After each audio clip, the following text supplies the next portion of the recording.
রাসূল সাল্লাল্লাহু আলাইহি সাল্লাম বলেন, সিয়াম ইয়ামে আরাফা আহতাসিবু আলাল্লাহি আইকারফানা সালাত কাবলা ওয়া সালাতাল্লাতি বাদা। কেউ যদি আরাফার একদিন সিয়াম থাকে তাহলে আগে পরে 2 বছরের পাপ ক্ষমা হবে। আরো পাওয়ার ভিন্ন, কঠিন পাওয়ার। মানে যুলহিজ্জা মাসের প্রথম 10 দিন, কুরবানির মাসের প্রথম 10 দিন, রমজানের শেষের 10 দিনের চেয়ে দামি। মানে আল্লাহর নবী যখন বলেছেন আহাব্বুল আমাল ইলাইয়া ইলাল্লাহি তাআলা, আল্লাহর নিকটে যুলহিজ্জার প্রথম 10 দিনের ইবাদত দুনিয়ার সব কিছুর চেয়ে উত্তম। তখন সাহাবীগণ বললেন জিহাদের চেয়ে উত্তম। তো আল্লাহ রাসূল বলেন হ্যাঁ জিহাদের চেয়ে উত্তম। তখন বিদ্বানগণ ভাবতে লাগলেন আচ্ছা জিহাদের চেয়ে উত্তম হলো, সবকিছুর চেয়ে উত্তম হলো, তো রমজানের শেষ দশকের চেয়েও কি উত্তম?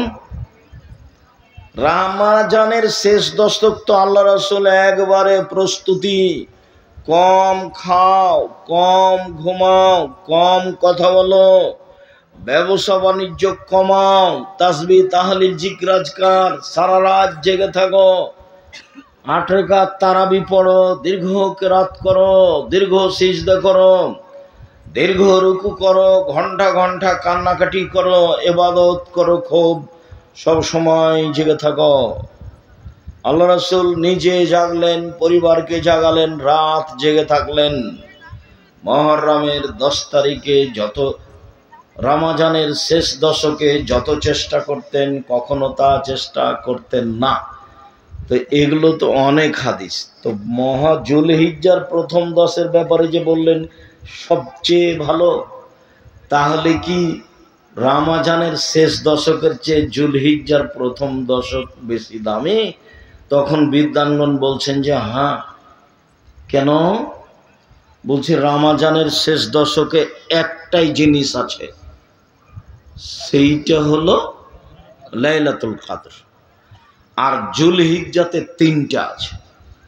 1 হজের দিন আছে, 2 আরাফার দিন আছে, 3 কুরবানি আছে। 3টে বড় ইবাদত। কুরবানি কিন্তু খুব দামি ইবাদত। কে যে ফাঁকি দিল হুজুর, খালি বললো যে ভাগে করো। আবার কে বলছে ভাগে চলবে না, এমন ঝাঁকি মারছে। হুজুরও যে বলছে যে কে বলছে ভাগে চলবে না, ফাটিয়ে দিচ্ছে একবারে হুজুর। আল্লাহর হস্তে আমি কোনোদিন ফাটাইনি ভাই। এভাবে আমি বলেছি প্রত্যেকটা পরিবারের জন্য একটা কুরবানি অন্তত দিতে হবে, হয় গরু, না হয় খাসি, না হয় ছাগি, না হয় ভেড়া ভেড়ি, একটা কম দামে নিচে থাকি। আর আপনারা যারা ক্ষুদ্র কালিকুর বড় কালিকুরে বসবাস করেন, ধনী মানুষ আছেন, 4টা 5টা 10টা 12টা করে জয় করবেন, মানুষও খাবে নিয়ে 2-4-5 লাখ টাকা খরচ করবেন।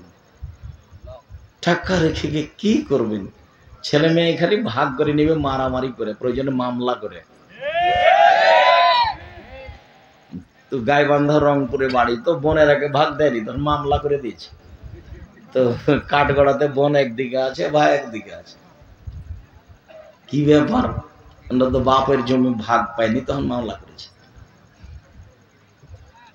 তো এটা হলো সম্পদের ফলাফল। কুরবানি করে টাকা কমিয়ে দেন, 4টা 5টা 10টা 12টা কুরবানি দেন, ভাগের পথেই যায় না। কার হালাল কার হারাম, কেন ওগুলো করতে যাবে?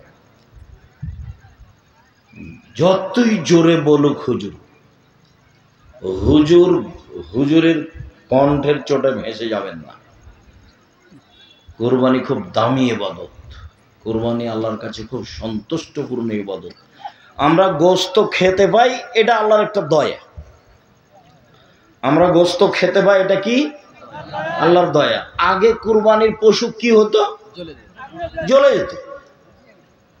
তো আল্লাহ দয়া করে ওটা আটকে দিয়ে আমাদের খাওয়ার জন্য দিয়ে দিয়েছে। এটা মূল ব্যাপার নয়। আমরা আল্লাহকে সন্তুষ্ট করার জন্য কুরবানি দিলাম, এইটা হলো মূল ব্যাপার। আচ্ছা ফিরে যাই, আরাফার শ্যামের কারণে কথাটা এসেছিল। আরাফার শ্যাম একদিন খুব দামি,